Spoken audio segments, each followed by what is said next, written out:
안녕하십니까, 장욱합니다. 반갑습니다. 예, 오늘은 뉴스를 좀 보면서 여러가지 이야기를 좀 해보도록 하겠습니다. 자, 오늘 부동산 뉴스 중에 특별한 것만 쭉쭉 집어서 한번 해보도록 하겠습니다. 예, 얼어붙은 아파트 경매시장 12월 전국 낙찰율 42.7% 연중 최저라고 합니다. 경매시장에서도 이제는 아파트 낙찰률이 떨어지고 있다는 거죠. 그러면은 가격 하락이 지금 엄청나게 빠르게 진행되고 있다는 거죠. 12일 법원 경매 전문기업 지지옥션이 발표한 2021년 12월 경매 동향 보고서에 따르면 전국 아파트 경매 진행 건수는 1245건으로 이 중 531건이 낙찰됐다 합니다. 그러니까 경매가 그렇게 원활하게 안 된다는 거죠. 지난 1월에서 11월까지 월간 50%대를 유지하던 전국 아파트 낙찰률은 한 달 전보다 10.2포인트를 하락하면서 연중 최저치인 42.7%를 기록했다 합니다. 예, 이걸 보면은 2021년 1월부터는 낙찰률은 그저 자꾸 떨어지죠. 낙찰가율은 올라가는데 낙찰가율은 올라갔다가 낙찰률은 자꾸 떨어지다가 최고점이 이제 2021년 9월달이 그죠. 낙찰률이 57.8%고 낙찰가율이 107.6%까지 올라가다가 지금 거의 100%까지 낙찰가가 거의 안한 100%면은 거의 뭐 경매가에 거의 된다 이거 아닙니까 그죠. 제시가에 그러니까 42.7%까지 떨어졌다는 그만큼 낙찰할 때는 떨어질 때는 아주 급하게 떨어집니다. 올라갈 때는 이제 한 2년 3년 단계 올라가다가 떨어질 때 1년 만에 거의 뭐 제자리로 돌아오는 경우가 보통 허다하거든요. 한 달 새 1억 뚝 전세가 하락, 집값 하락으로 이어질까라는 기사가 있습니다. 서울 아파트 전세 가격 변동률 보합, 마레프, 음마 등 전세 가격 하락 추세 이어져 임대차 3법 따른 전세값 급등의 반작용, 전세값 하락, 갭 투자 감소, 매매가 하락, 정부의 대출 규제와 금리 인상 등으로 일부 수도권 아파트 가격이 하락세로 접어든 가운데 전세 가격 하락이 집값 향방을 가를 변수로 떠오르고 있다.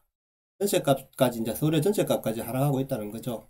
전세 가격 둔화로 갭 투자로 집을 사려는 사람들이 줄어들면서 집값 하락을 견인할지 관심이다. 지금 집값 하락으로 이어진다고 보고 있죠.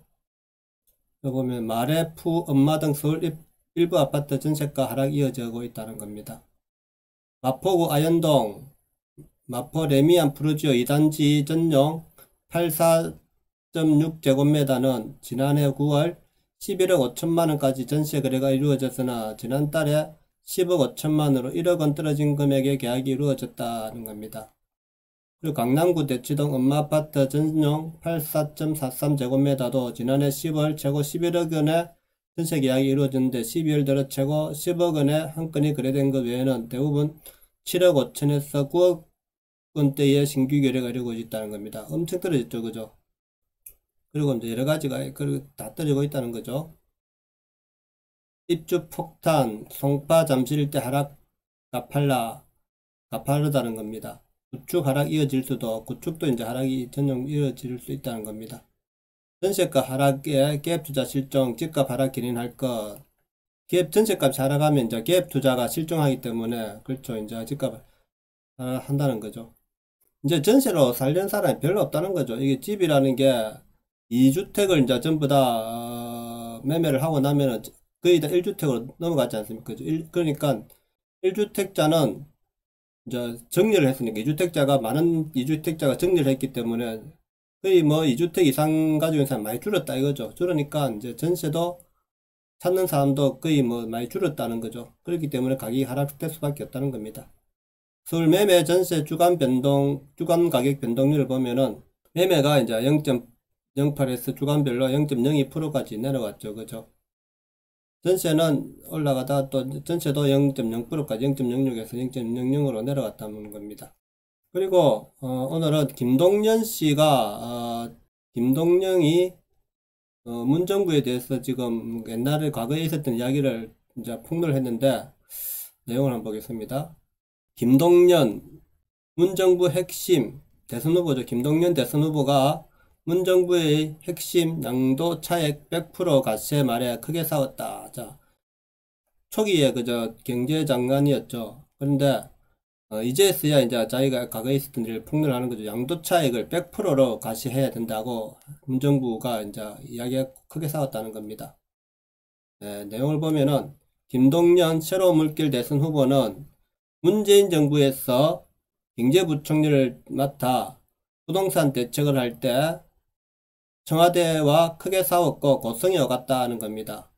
대통령께 보고하던 중에 생긴 일이라며 뒷이야기를 털어놨다고 합니다. 문재인 정부에서 첫 경제부총리를 지낸 김 후보가 싸웠는데 그 자리에 청와대 수석도 있고 실장도 있고 거의 뭐 1대 15대 20대 1대 20으로 싸웠다. 그러니까 당시 경제는 홍장표 수석이었으나 부동산은 김수현 사회수석이 하긴 했다. 경제가 홍장표 수석인데 부동산은 김수현, 그죠? 김수현이 누굽니까? 좌파입니까? 좌파, 그죠?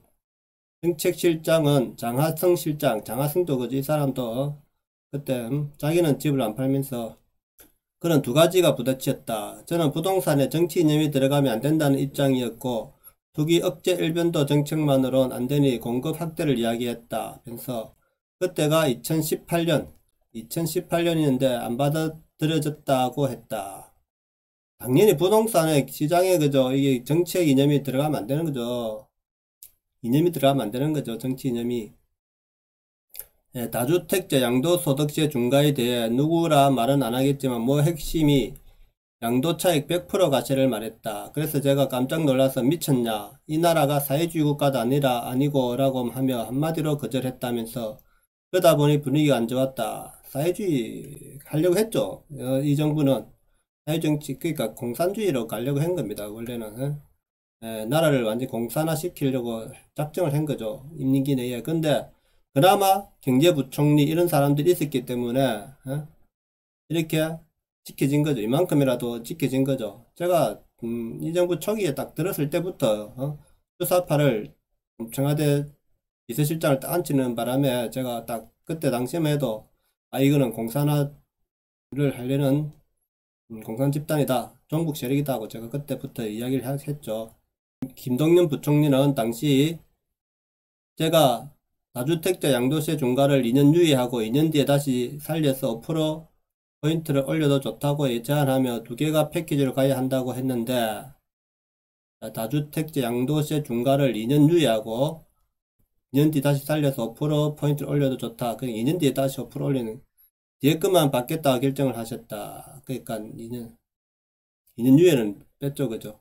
제가 계속 불가 이야기를 했는데 제가 계속 고집부리니까 배석한 비서관이 대통령한테 항명하는 거냐는 말까지 나왔다. 그러니까 이 모든 정책이 대통령과 같이 대통령이 이제 지시를 했다는 거죠. 이 사회부총리 보면은 그죠. 이런 사람들이 대통령 의중이라는 거죠. 물론 자 정책 결정은 뭐 밑에서 다 하겠지. 어차피 대통령이 묵인한 거고 그거는 이 결정이 되고 회장을 나왔는데 수석하고 비서실장이 따라 나와서 대판 싸웠다. 자, 결정하고 나왔는데도 대판 싸웠다는 겁니다. 제가 굉장히 험한 말까지 했고 상소리까지 했다. 야, 그래도 이 김동연 과거 후보가 다행히 그래도 싸웠다는 게 그저 대단한 거 아닙니까? 그 당시에 그저 부총리인데 따라 나오길래 그만두겠다고 했다면서 양도세 유예를 통해 매물이 나오게 하는 게 목적인데 그건 안 받는 건 물론이고 오히려 더 올린다고 하니 그땐 너무 화가 났다고 했다. 당시 그때 올리면 안 팔죠. 100% 가시한다면 누가 팔겠습니까? 아무도 안 팔죠. 어떻게든 잡아놓는 거죠.